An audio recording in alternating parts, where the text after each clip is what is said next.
just another it's basically just like sustainable agriculture or women's health or whatever it is that they see international donors coming in and wanting to generate these initiatives or programs. Okay, the recipients on the other end go, well, let's see, yes, that was a need. We did have a need for the internet, and in fact, we really would like you to come and give us this money, okay? So that's the way it starts. Now, our hope, this is a goal in a limited sense.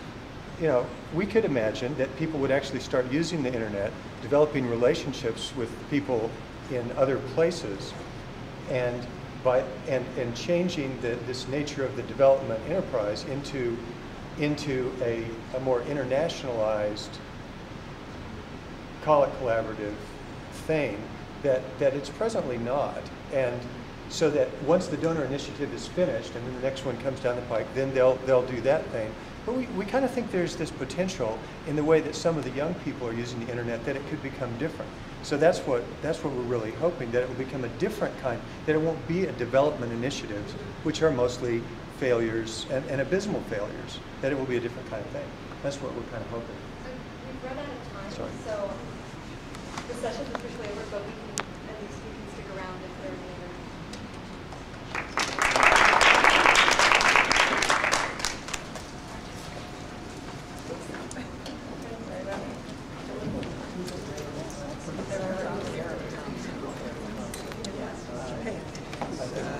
Rick, do you know Eric Thompson? No, I haven't.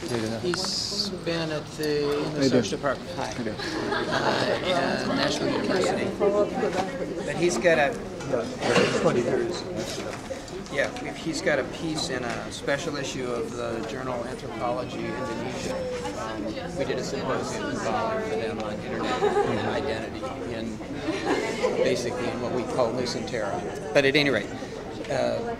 Send me an email. Okay. And I can either get you the text or get you the reference. I think the publication will be out probably in February next year. So it's wow. And no, but Eric's done.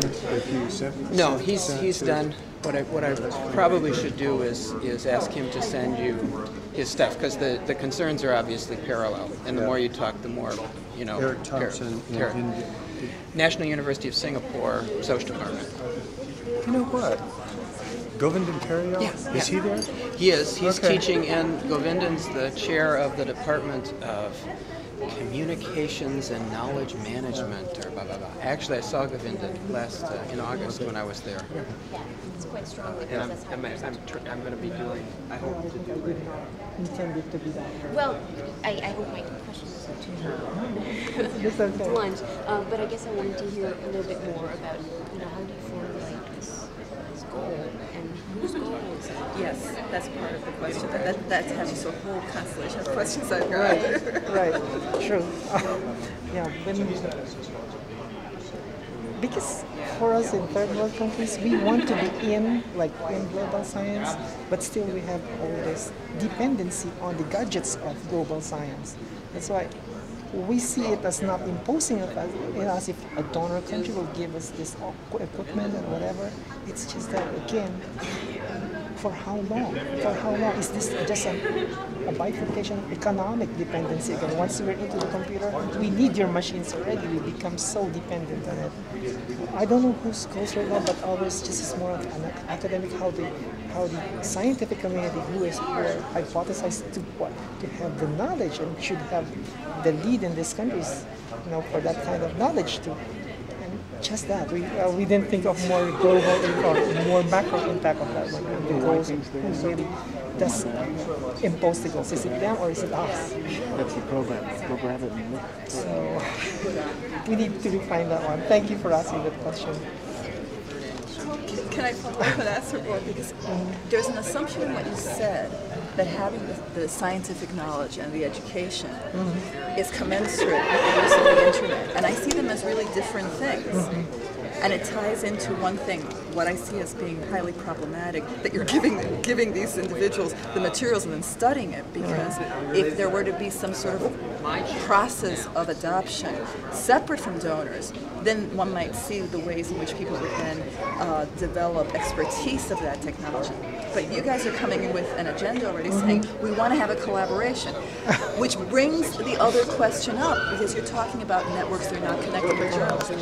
Are you looking at the networks, the social and professional networks that are already in place, that irrespective of email, and how those networks are maintained? Because that question has to be looked at before you can start making all these...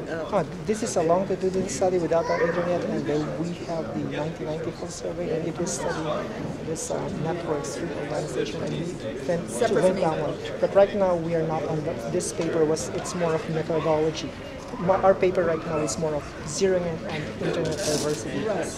But underneath that was the whole look at the social networks and the ways in which Dr. Shrum wants us to work on the social network aspect. We're cleaning that data right now. Okay, because right it's sort of like there are so many assumptions in saying, well, they weren't connecting with these other professional organizations. Like, well, were they connecting with them before and how? Yeah, we have data on that one. Okay, we good. did. I mean, I'm not jumping. No, we want you it's to be so strong. limited. No, It's strong. We want you to be strong.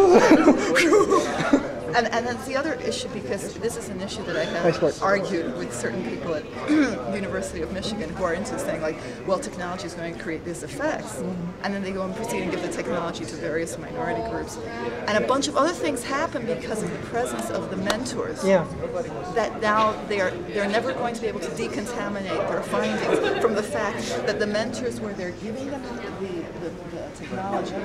True. And at That's what point do they step out? And it's really problematized. I mean, I'm not sure if this is problematized in this case. That's the Hawthorne effect. You give something and it magnifies. Exactly. So what are you doing to ameliorate that? Okay, what you're doing right now is to try to analyze this in a social network framework to give this one, and we're also we didn't consider our effect on that one. We failed to look at that, but we were affecting them just by giving you've been them. forewarned. Who are you affecting? We are affecting our scientists just by our presence, giving the collaborators that we're working with, or the actual people we're giving the network with. As a benefactor. Yeah. And this is why because we're studying ourselves. Well, that's good. And I'm trying to understand how that fits. That's good. I mean, but are you studying their response? Because there's stuff that you can't study, which has to do with the response of the beneficiaries. That in order to get at that, you'd have to do like much more. Well, part of it is the beneficiaries are scientists who are not involved in the actual negotiation to get the networks. The more interesting negotiation is with the IT people of an organization, or the head of the organization making that decision. It's unfortunate. Now that's really interesting, because that's we a whole actually, other network. if we really wanted to be action oriented, we should have brought the 40 scientists of a given institute in the room and say, what do you guys want? Right. And then they would have pushed. But the thing is that would have definitely been a case of us getting involved and getting them involved. This way, we don't mind if they don't use it. And in a way, we're just trying to give it. We're trying to see what the process is of actually giving it to them, because there's so many bureaucratic layers. Isn't that okay? If that works, and it would be wonderful if it does. But wouldn't that be? I feel like I'm going to ask you for informed consent form in a second here. If that works, isn't that because of some kind of technological determinism, that this technology, by enabling these people to communicate, because it's the internet, because there's email on it. That's the assumption. Yeah, and then that's what the NSF is also trying to do. They say that a collaboratory is necessary because that would go beyond the wall of the laboratory and the people connect people. But actually, what happened? I studied a scientific collaboration in North Carolina, and then because of the NSF funding, they require us to connect with historical minority university. And what happened is that they are a member of the center as just a name, but people didn't want to collaborate with this historical minority university because they don't have doctorate. You mentioned one of the factors. I didn't really listen to. Yeah. Really sorry. So that's one of the factors, and they talk about how their research doesn't really contribute their own research, so they don't really want to collaborate, but they want to put their names because of the funding. Yeah. I think. Because that's the game that everyone's playing. Well, and now I'm really curious about this thing that you're actually working with this sort of interface of the IT people, right? In what ways are you studying their relationships with the scientists? Well, part of it is, you know, we're buying the infrastructure, and we're learning on the ground who are the experts. You know, who are the infrastructure providers? A lot of this obviously stuff is not indigenous; they got to import it. You know, and part of it is also studying ourselves and what we see we can do and not do. And I'll tell you right now, he'll be the first to say, you know, we try to go within the organization and actually find somebody within the organization to actually set the network up. Not the most efficient way of doing it. It was a lot less expensive in terms of the budget. We could have paid a lot more and gotten an expert, because they do have experts there. And now we've sort of gone to the next level. Since the other way didn't work, trying to get somebody there and them learning how to network themselves, we now are bringing in experts. So we're hoping that'll speed up the process. But that's interesting. You see, you know where I'm going to go with this, right? Speed up the process. Well, suddenly there is a process existing in outer space without a whole culture. Well, there was a point at which the local IT person who was the local IT person just simply couldn't go beyond. His technical skill was not that. I So want we to continue this conversation, but we got to get out of here. We'll take a little break here. And now I can stand up here. Thank you. Welcome to the 2003 Plenary. Building democracies with science and technology. It sounds like the cry of an early 20th century technocrat. If you read Defending Democracies with Science and Technology, it sounds like George Bush himself. If you focus on science and technology and you think of armored cockpit doors, of the language of the 2001 Patriot Act of the United States, and I quote, providing appropriate tools required to the intercept and obstruct terrorism, then again, it sounds like a very modern way of using science and technology to build democracies. And if you focus on democracies itself, then it questions as if there would be only one kind of democracy. We do know that bicycles have interpretive flexibility, but democracies don't. There's only one democracy, an intrinsic, realistic, shared by all people, context-free meaning of democracy. Therefore, I propose to read it without the exclamation mark. With the exclamation mark, you could only think, what a terrible title for the plenary. What a blessing that his president is stepping down tonight. But let's read it without the exclamation mark. Let's read it as an observation about our modern societies. Because Bush does claim that he is defending democracy. States do use administrative technologies to stratify, to structure society, to structure their decision-making. Social science research was used to demise apartheid in South Africa, as you will hear later this afternoon. But there are still different democracies. And that's why I really want to add a question mark. And I think that with that question mark, we can show that the STS endeavor, the kind of analyses that we contribute to thinking about democracy, to thinking about the role of science and technology, is not only a matter of description and explanation, but is also adding a critical reflection, is also what I have been arguing for in previous plenaries, is also playing the role of the critical public intellectual, and for a society as ours to provide a home for such public intellectuals. That is why I am so pleased and honored that we have these two keynote speakers that have agreed to explore this really wide theme from two very different perspectives. From the south and from the north, with an historical case study and with a more political philosophical analysis with a few examples.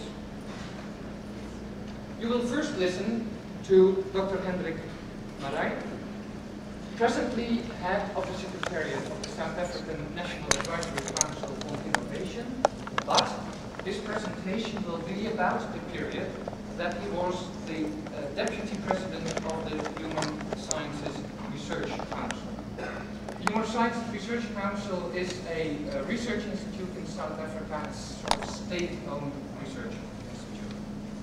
And he will talk about the events around the 1985 report titled the Human Science Research Council Investigation into Intergroup Relations. This report was produced through about 50 different projects involving 500 researchers, resulting in a variety of specialist reports and one synthesis report. It was released against the explicit wish of the government of South Africa, and it did play a very determined role in the demise of the apartheid. This was democracy making in action, very explicitly involving social science research, and we will hear how that developed with some reflections about the present situation in South Africa. After that, Bruno will speak in his capacity as President-elect of the 4S. I will not introduce him any further. The title of his talk is What Time of Proofs for the Worldwide Lab. We will first have both keynote presentations, and I count on your creativity to, in the plenary discussion, connect both papers, which will be very far apart, but you are very creative. Dr. Marij, may I give you the floor?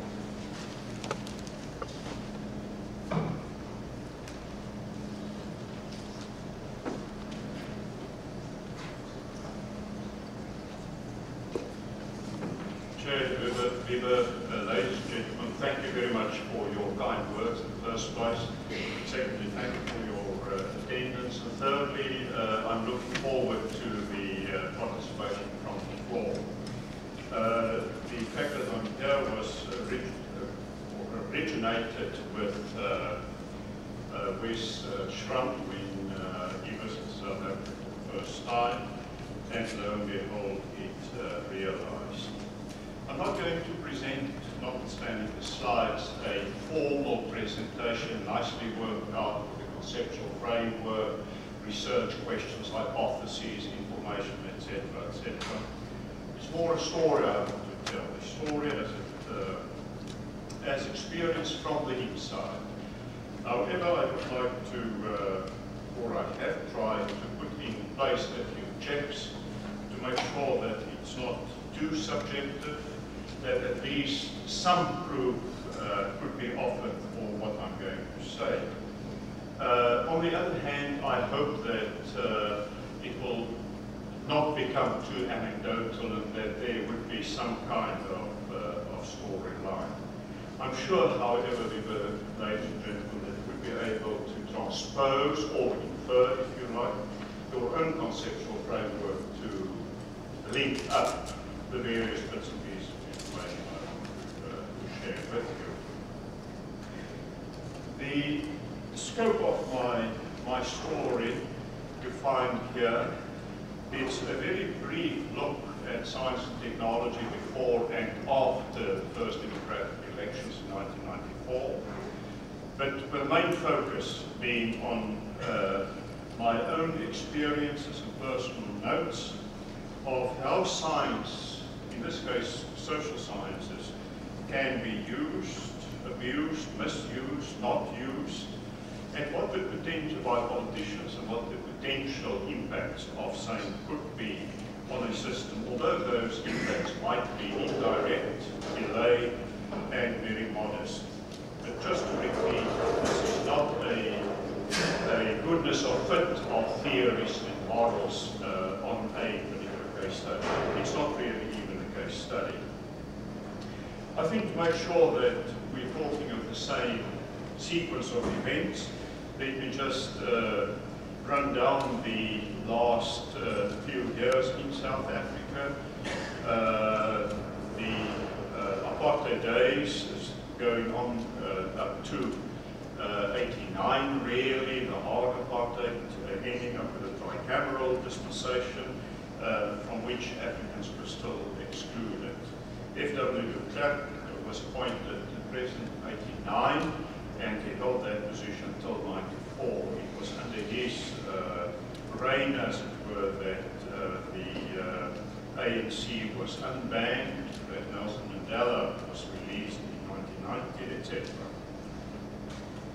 And then 1994, the interregnum period, with the negotiations going on, first democratic elections in 1994, and also the lead in to a new science and technology dispensation in that country. White paper on science and technology, first of all in 96, followed by a national R&D strategy in 2002. So that's just a very brief historical background. A general orientation on the science system in the country, and here I would like to focus your attention on that particular section, namely that if one were to generalize, one could say that the overarching mission of the science and technology system in my country was that of strategic survival, self-sufficiency and sustainability, with the primary foci, obviously not only these energy, food, weapons, internal security. I'll come back to that very briefly later on. Also note the last entry there that especially the social sciences, humanities and so on, were up to 1994 very deeply divided. You could have two societies of psychologists, for instance. You could have two sociological associations, etc., etc. One being extra-parliamentary, if you like, or against the establishment, the other one being an establishment one.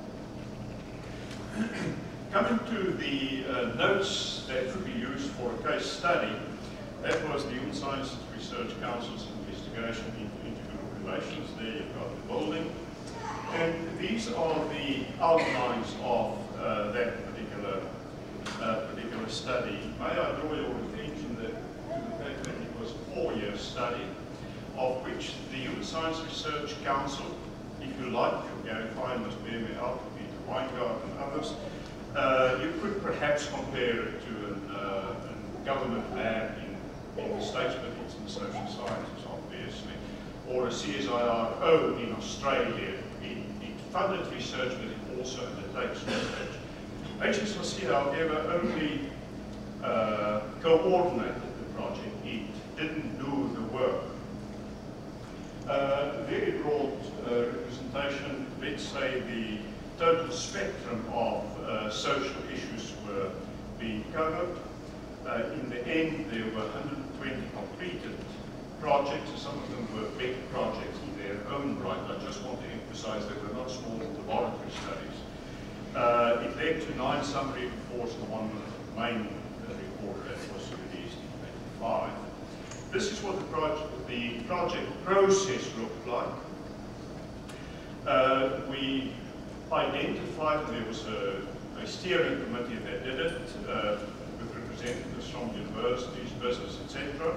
They identified 9 areas, i.e. constitution, juridical matters, economics, etc.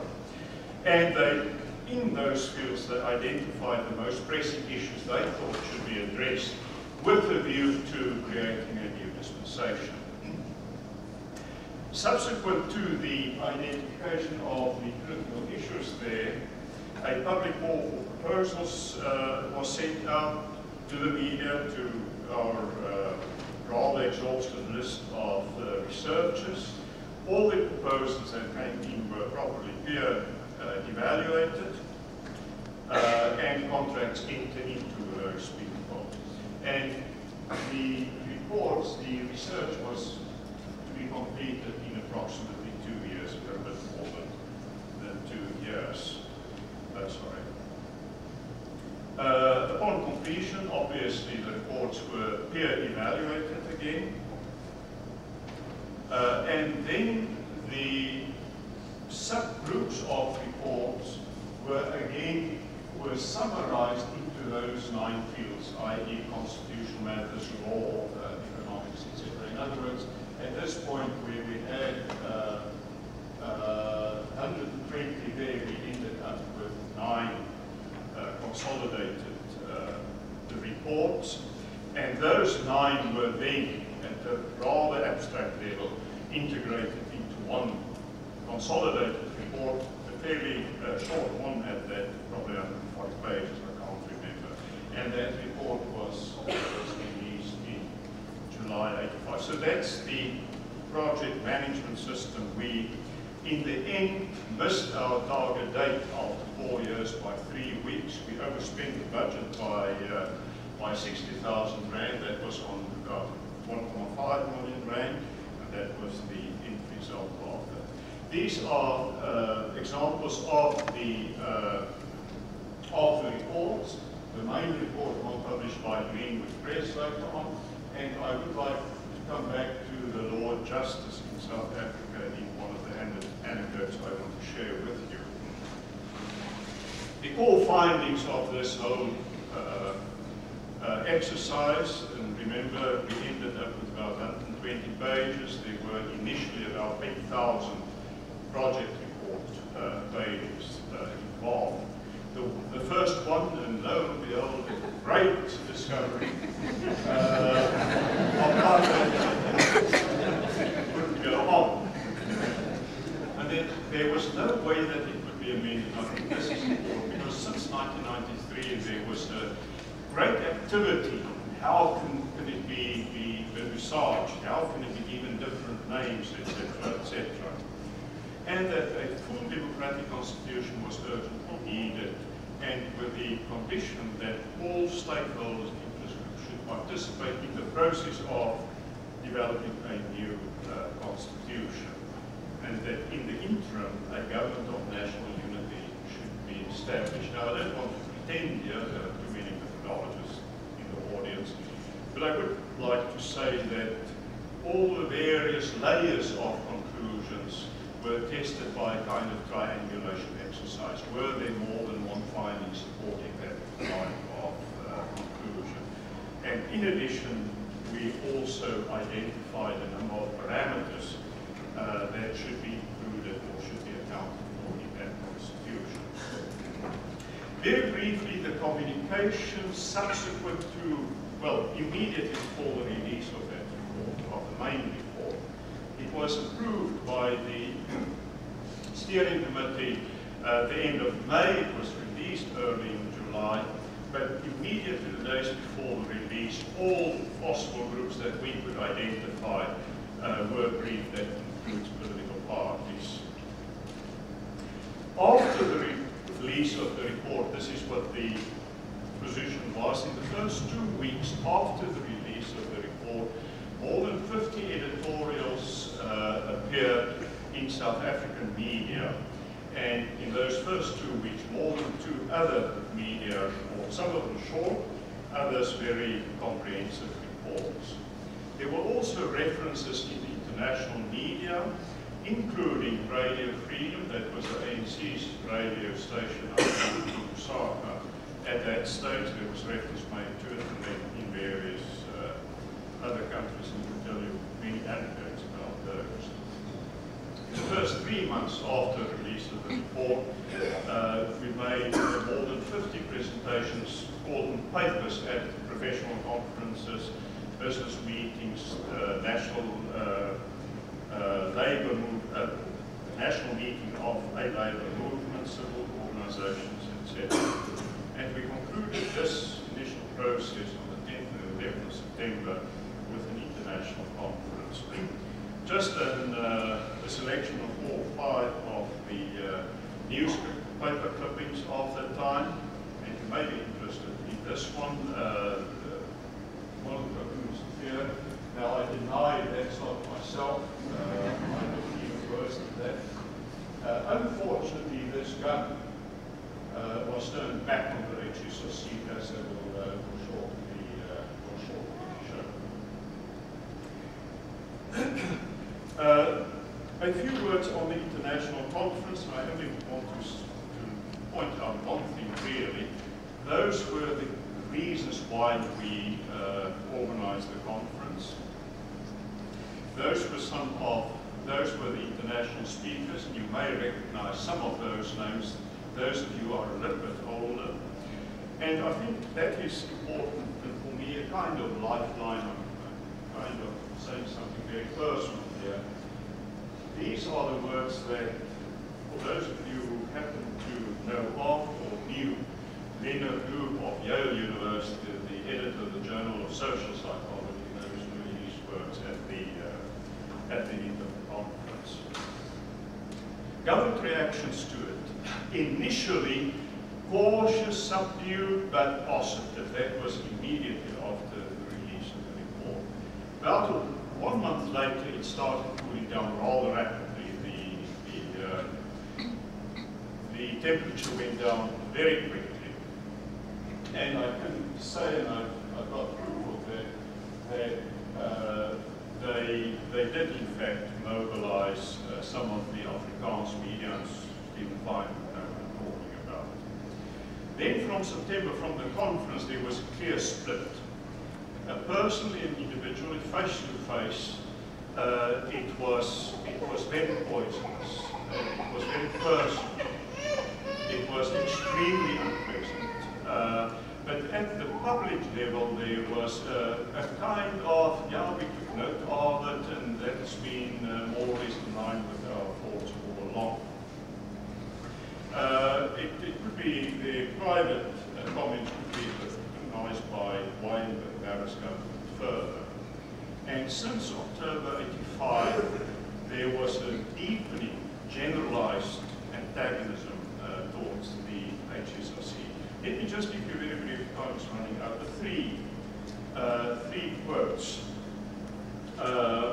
And I can give you very many of these.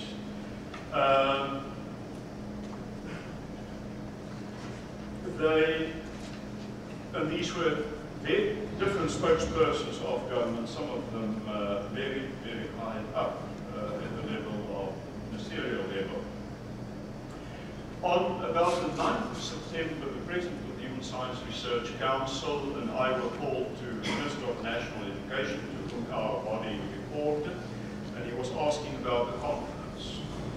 And we told him what it was all about, and that something like 70 civil servants had also already registered for the conference. We had registration of about 300 at that stage. And he tried to twist our arms to cancel the conference 2 days before it. We obviously didn't and couldn't yield. However, the next morning, 75 civil servants informed us that they were no longer able to attend the conference because they had to go down to Cape Town for an important meeting. They had to accompany the minister, whatever the case may be. A second little anecdote, and let me just say, these were very personal kinds of interactions. You don't get younger after such an experience. I went into a black-haired, I came out the way I look now. We were visited, the President and I, by a very high official of the Education Department, trying to force us to revise what was said about education. And I'm not dramatizing now. His bottom line was, but a government body such as the Human Science Research Council cannot publish something that flies in the face of the current Constitution, the 1983 Constitution. Hence, we are operating our Constitution. I mean, that kind of warped argument. A third example, I'm coming back to that Law and Justice report that I pointed out later. And I still have copies of letters from very high up, requesting, urging, indeed instructing that report not be published because that particular department would set in motion actions to have the report repealed or prevented from circulation, with all the consequences to the three editors of those. I was present at the fourth example, and I'll stop with examples. For example, around about October, November of that year, or maybe a couple of months later, we were called down very urgently to Cape Town because the Minister of Finances happened to have something against the HSRC. He referred to the report, he was dealing with something else, but he referred to the report and he used these words: I'll cut off the power, the electricity, the power lines to the HSRC. I mean, that was the kind of EU computing. I can give you further examples, Then other reactions, only highlighting this particular one. I was personally at two different functions told by senior ambassadors of other countries that their countries were holding back their next step in the isolation of South Africa, awaiting the government's response to our report. That took a couple of months before they reacted, but those were personal responses. The rest you can have there. Conclusions from this, not yet a case study, I think it's obvious that an organization that was part of the government set up, the science, engineering and technology institutions of the country, had in fact with this research that was very broadly based, also in terms of the participants. There were researchers from all the universities in the country that participated. There were a couple of overseas researchers, etc. But it was very broadly based. And that was the first time. Before that, it was non-establishment researchers that kept on challenging the government, mostly though using a new Marxist kind of approach in their research. A very few very brief notes, ladies and gentlemen, on the new dispensation in the country, and it's an emerging one, so one should not be too quick in coming to conclusions.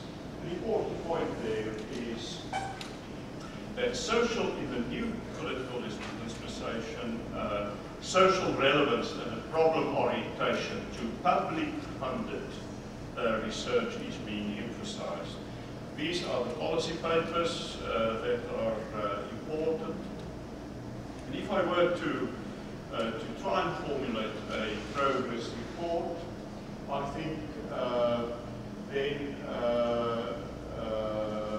this one is with a view to the future very important.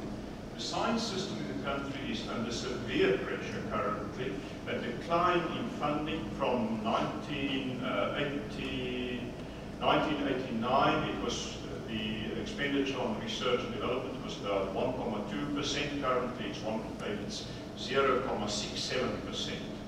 But universities are being merged from the 36 institutions. I think we will end up with 21, so lots of mergers, and you can understand that that takes up a heck of a lot of time of the research community. There are indeed cases of tension. I think, Peter, if I'm correct, you've done a kind of case study, or you've followed up the HIV thing and Beck, for instance. There are cases of tension, but it's currently at least of a totally different order from what it was before. And so far, the social sciences seem, in principle, to be supportive of government. A conceptual framework is that science of the new policies, that science and technology can contribute towards the well-being of the country. Those are the overarching missions, and the specific missions may interest you are no longer self-sustainability, self-sufficiency, armaments,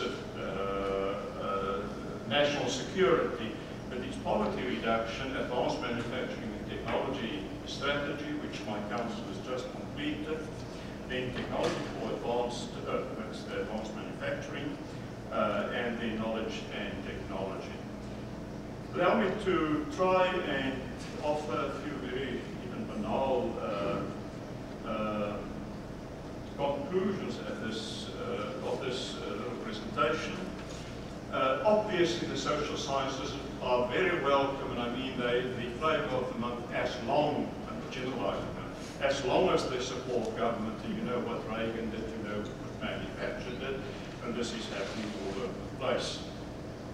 So the social sciences, it seems to me, are extremely vulnerable when they challenge existing policy, especially more so to the extent that those policies are at the centre.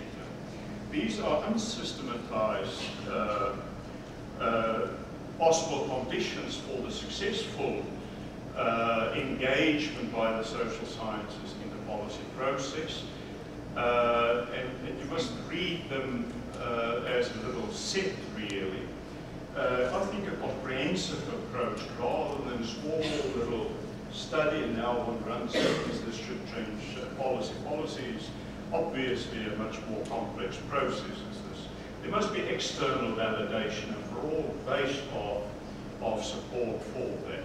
Public commitment in the sense that other stakeholders must also be part of the process. And then one that I would safely say put between inverted commas, it must be constructive. We, as social scientists, are so quick in our analyses. We can take apart, oh, that's our national hobby. And we have different methodologies for that. I think equally important is to offer viable, feasible solutions that are also research-based. I want to emphasize that. We're talking about a cumulative process. I want to be upfront that the HSRC came and made its contribution, but in the hinterland of that were lots of research undertaken by, for instance, the non-establishment researchers, overseas researchers. It's not out of the blue here was our little tornado, and that changed the world. Let me say, the researchers themselves have to be resilient. You have to really stand up and weather the storms and grow old in the process. Thank you very much.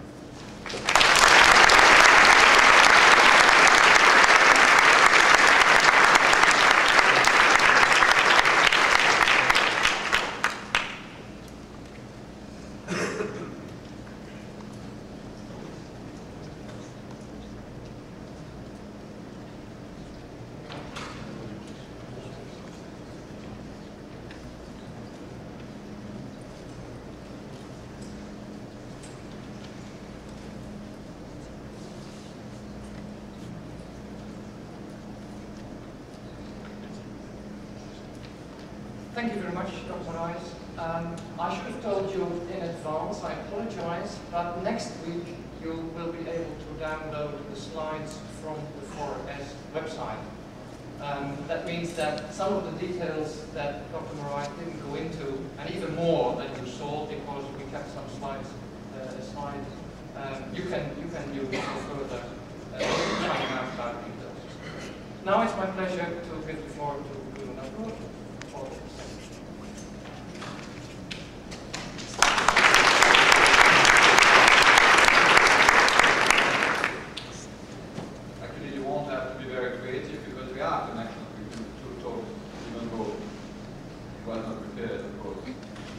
But we are all engaged into a set of collective experiments that have spilled over the strict confines of the laboratory does not need more proof than the reading of a newspaper or the watching of the night TV news. In the time past, when a scientist or a philosopher of science was thinking of writing down rules of method, he, more really she, was thinking of a closed site, the laboratory, where a small group of specialized experts were scaling down or scaling up phenomena which they could repeat through simulation or modeling before presenting much later the result, which could then and only then be scaled up, diffused, applied, or tried. we recognize here the trickling down theory of scientific influence from a confined branch of rational enlightenment. Knowledge would emerge and then slowly diffuse out of society. The public could choose to learn the result of the laboratory sciences or remain indifferent to them, but it could certainly not add to them, dispute them, and even less contribute to their elaboration. Science was this activity carried out inside the walls where white coats were at work. Experiments were undergone by animals, material, figures, and software. Outside the laboratory borders began the realm of mere experience, not experiment. It would be an understatement to say that nothing, absolutely nothing, has been left of this picture of this trickling down model of scientific production.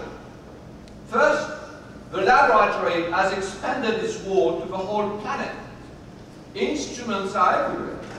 Houses, factories, hospitals have become so many subsidiaries of the lab.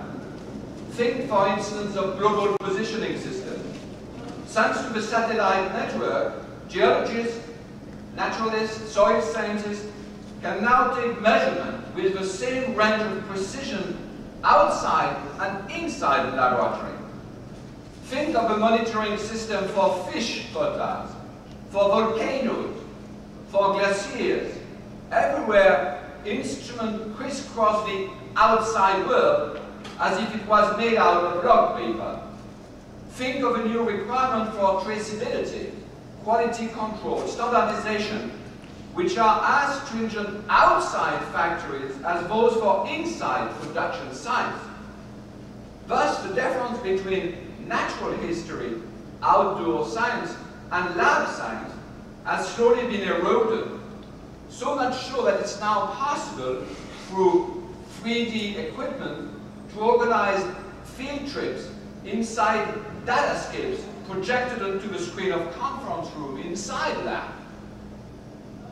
Second, it's well known from the development, for example, of patients' organization, that many more people are formulating research questions, insisting on research agenda than those who hold a PhD or wear a white coat. My colleagues at CSI have been following for several years now a patient organization in France. Oh, here's Michel Caron finally, actually. Hello, Michel. Which fights against orphan genetic diseases. They have not waited for results of molecular biology to trickle down to patients in wheelchairs. They have raised the money, hired the researcher, pushed for controversial avenues like genetic therapy, field researchers, built an industry, and in so doing they have been produced at once, and Michel Caron and Rabesso has shown, a new social identity for those handicapped children, and as well, many new priorities in research. The same can be said of many other groups, the best example being provided by the AIDS activists, so well analyzed by Stephen Epstein. And you will find the same situation throughout the whole ecological activism. If a crucial part of doing science is in formulating the questions to be solved, it's clear that scientists are no longer alone in this. If in doubt on this point, ask the anti-nuclear activists about what type of research and energy they think laboratory scientists should be doing. Third, the question of scale. Experiments are now happening at scale 1 and in real time, as it has now become clear to all with the question, for instance, of global warming. To be sure, many simulations are being run. Complex models are being tried out on huge computers. But the real experiment is happening on us, with us, through the action of each of us, on all of us, with all of the oceans, high atmosphere, and even, as some scientists say, the Gulf Stream, participating in it. The only way to know if global warming is indeed due to anthropic activity is to try out and stop our noxious emission to see later and collectively what has happened. This is indeed an experiment, but at scale 1, in which we are all embarked. But then, what is now the difference with what used to be called a political situation? Namely, what interests everyone, concerns everyone, but cannot be easily privatized nor speedily mastered. No, that's precisely the point. The sharp distinction between, on the one hand, scientific laboratories experimenting on theory and phenomena inside their ward, and on the other, a political outside, where non-experts were getting by with human values, opinions, and passions, is simply evaporating under our eyes. We are now all embarked in the same collective experiment, mixing humans and non-humans together, and no one is in charge. These experiments made on us, by us, for us, have no protocol. No one is explicitly given the responsibility of monitoring them. Who has the power of saying the last word, of deciding for all of us? This is why a new definition of sovereignty is being called for. What I'm saying about the distinction between the inside and the outside of a laboratory has disappeared, I'm not saying that from now on all is political. I'm simply reminding you that contemporary scientific controversy are designing what Harry Ripp and Michel Cano have called hybrid form.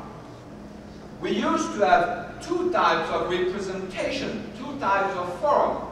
One that was in charge of representing things of nature, and here the word representation meant accuracy, precision, reference.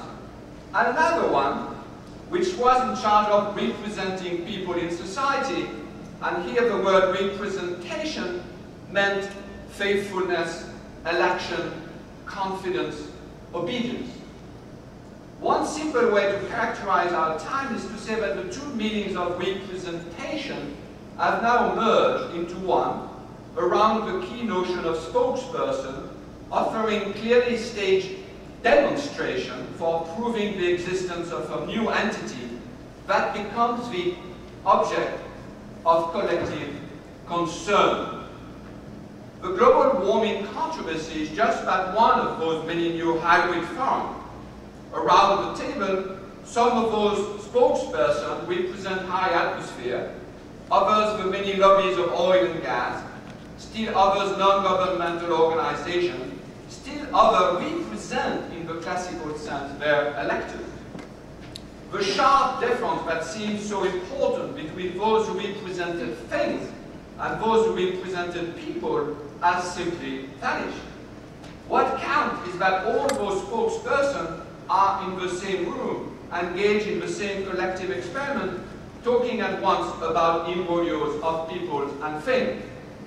It doesn't mean that everything is political, but that new politics certainly has to be divided. One way to remind this argument, to summarize this argument, is to remind ourselves that the old word for thing does not mean what is outside the human realm, but a case, a controversy, a cause to be collectively decided in the thing, the ancient word for assembly or form in Old Icelandic as well as in Old German. Sorry, my Icelandic is not very good. It's called thing or an thing. One can say that things have become things again. Ein Ding ist ein Thing. Sorry for my German now. I'm not making up this etymology, as you know, it's Heidegger. And Heidegger, as you know, is a very serious scholar of his politics is not okay. Have a look at the scientific as well as in the lay press. There is hardly a thing, a state of affair, which is not also, through litigation, protestation, also a case, une affaire, as we would say in French, presse in Latin, aesia in Greek.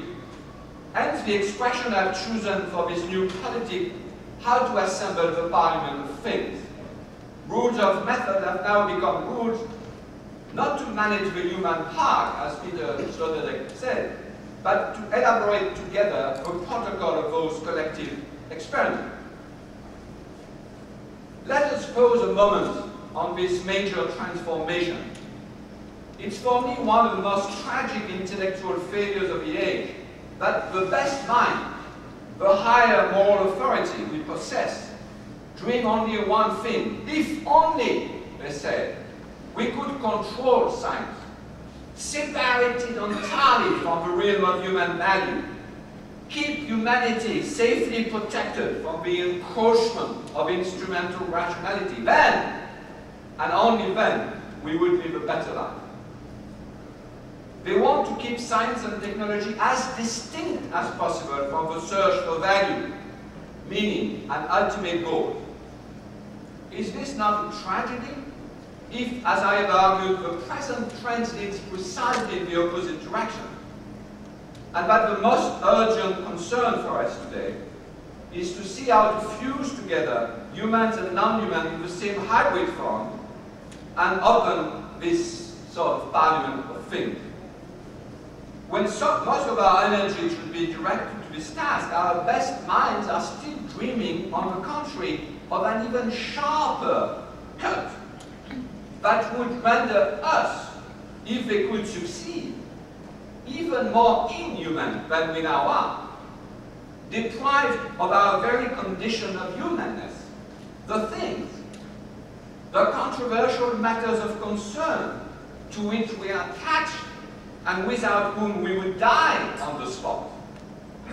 Humanists of many hues and shades are scoring against their own team, shooting themselves in the foot, expecting as a wish what would be, if realized, the darkest of all nightmares. Alas, the tragedy is compound when we see, on the other hand, many mad scientists who are still imagining the possibility of naturalizing the whole social life, the whole collective existence, by taking it not as a controversial collective, but as a concatenation of incontrovertible causality, known by them and by them only, without discussion. In their hands, those interesting cases, those beautiful controversies in search for a form, are no longer what I call matters of concern, but the old, boring, cold matters of fact, stripped of every one of the ingredients that are necessary to make them scientific. Researchers, instruments, theories, hesitation, history, and collective experiment in which they play a role. I want to give a technical meaning to the difference between matters of concern and matters of fact. And I would say that from now on, the modernist matters of fact correspond to what I call the first empiricism. And what we are now trying to invent, it seems to me, is a second empiricism, not fleeing out of the matters of fact towards social construction, as some of you might think or accuse us of doing, but on the contrary, closer, much closer to the fact, except they become matters of concern and not matters of fact.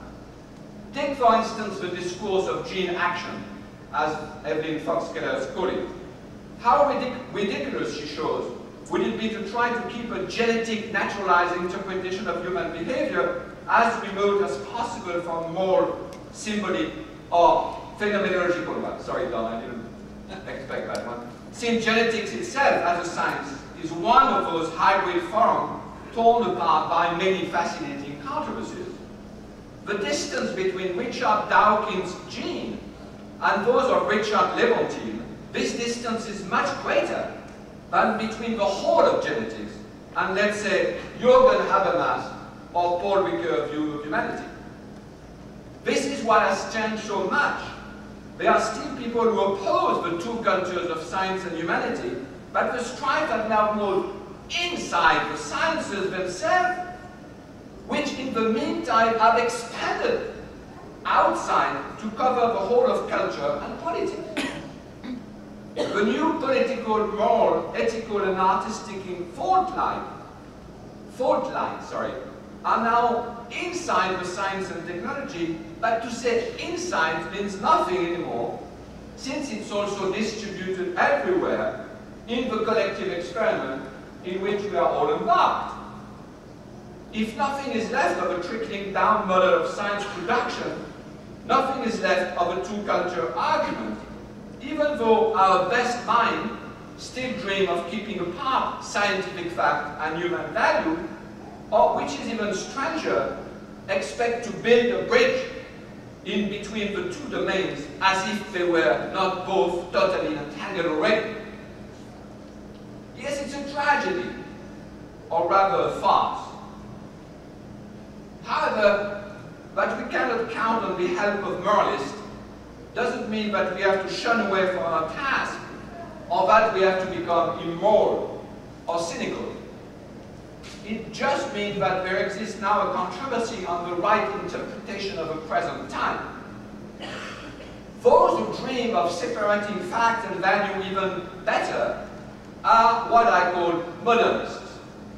For them, there exists an arrow of time, a thrust forward, that clearly distinguishes the past from the future.